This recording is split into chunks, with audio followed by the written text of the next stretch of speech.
যে আওয়ামী লীগ যারা খুনি তাদেরকে কিভাবে কারা সহযোগিতা করেছে, যারা আওয়ামী লীগকে সহযোগিতা করেছে তাদের যদি প্রতীক বরাদ্দ আজকে দেওয়া হয় তাহলে ডিসি অফিস ঘেরাও কর্মসূচি দিব এবং তাদেরকে যদি প্রতীক বরাদ্দ আপনারা দেন রাজশাহীতে পুরো বাংলাদেশে কি হবে আমরা জানি না, বা রাজশাহীতে কেউ প্রতিবাদ করবে কিনা আমরা জানি না, কিন্তু আমরা প্রতিবাদ করব।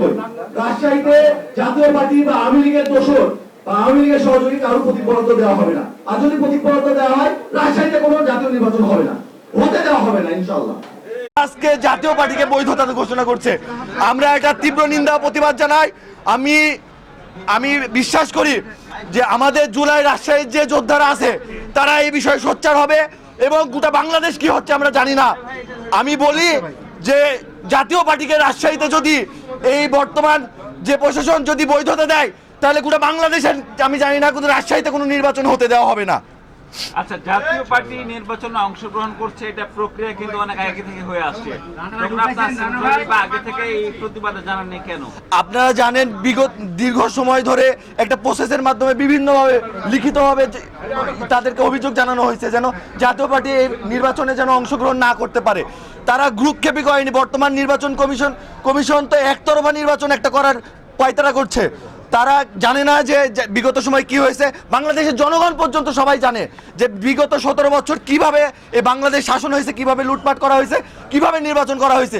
তারা জেনে শুনে কেন এই জাতীয় পার্টিকে এই প্রতীক বরাদ্দ মানে জাতীয় পার্টিকে বৈধতা ঘোষণা করছে। আমাদের লিখিতভাবে দেওয়া হয়েছে, অবশ্যই লিখিতভাবে দেওয়া হয়েছে এবং আমরা আবারও আজকে লিখিতভাবে দিব। জাতীয় পার্টি রাজশাহীতে কোনো নির্বাচন করতে দেওয়া যাবে না, এটাই আমাদের প্রধান দাবি। সারা দেশে তো অবশ্যই জুলাইকে যারা ধারণ করে তারা তো অবশ্যই তারা সোচ্চার হবে এবং আমি যেহেতু রাজশাহীতে আছি, আমার সাথে গোটা বাংলাদেশের যেহেতু যোগাযোগ এখন বর্তমানে নেই, ওর জন্য আমি আমার জায়গা থেকে একজন সাধারণ নাগরিক হিসেবে আমি আমার জায়গা থেকে রাজশাহীতে প্রতিবাদ করছি।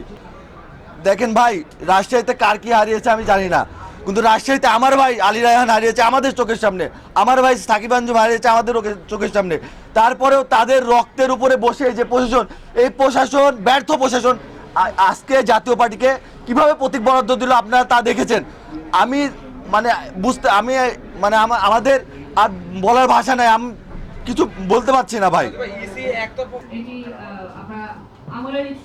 তবে আজকে আপনার এই কথাটি বলার আগে আরো অনেকগুলো স্টেপ ছিল, যেটা 11ই ডিসেম্বর যখন আমাদের তফসিল ঘোষণা হয়েছে, এরপরে এটি আমাদের চতুর্থ স্টেপে আমরা কাজ করছি।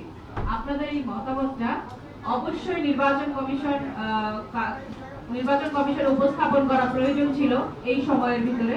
আপনারা উপস্থাপন যদি করে না থাকেন তাহলে আমি অনুরোধ করব আপনারা সম্মানিত প্রধান নির্বাচন কমিশনারের কাছে এটি উপস্থাপন করবেন। আর এই ধরনের কাজ এখানে আসলে আমরা কোনো আইনের বাইরে কোনো কাজ করছি না, আমরা আইনের বাইরে কোনো কাজ করব না। এবং আমি জানি এতদিন ধরে আমরা রাজশাহীতে আছি,